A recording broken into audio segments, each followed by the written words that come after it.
Hello. জেঠা, কবিতার জন্য চিন্তা করছো?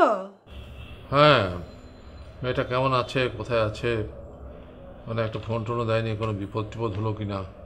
নাও, কথা বলো। হ্যালো দাদা, আই এম সরি। তুই এভাবে চলে যেতে পারলি? আমাকে একবার বলে যাওয়ার প্রয়োজনও মনে করলি না?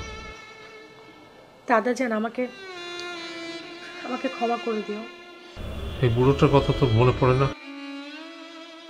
সব সময় পড়ে দাদা যান। ঠিক আছে।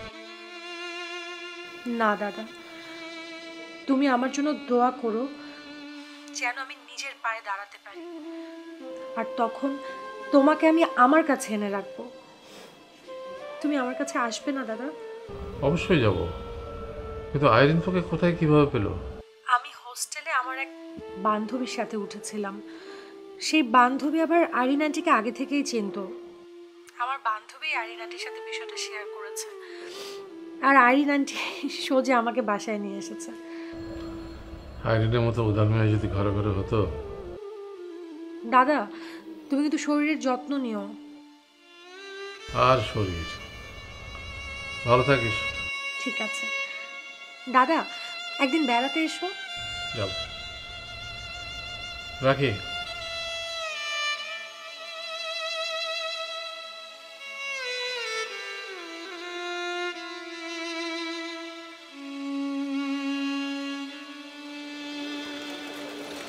ববি, আমার মনে হয় কি এখন না বাসায় যাওয়াটা ঠিক হবে না। ঠিক হবে না মানে? তুমি আমাকে লাভ করো না? No, of course I love you very much.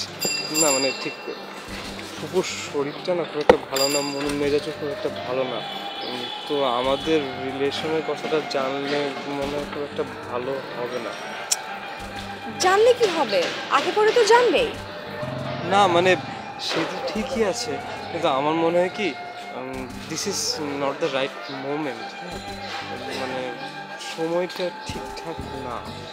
কোনটা রাইট মোমেন্ট আর কোনটা রাইট মোমেন্ট না সেটা কি তুমি আমার থেকে ভালো জানো? আমি যা বলছি তাই হবে। প্লিজ প্লিজ প্লিজ রাখো না, আই এম সরি।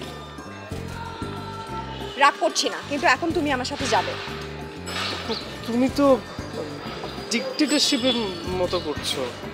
এই, সত্যি করে বলো তো, তুমি আমি ছাড়া আর কারোর সাথে প্রেমের ড্রামা করছো নাকি? মানে কি, কেন করবো? তাহলে আমি যা বলবো তাই হবে। তুমি আন্টির সামনে বীর পুরুষের মতো যেয়ে বলবে যে তুমি আমাকে ভালোবাসো, আমাকে বিয়ে করতে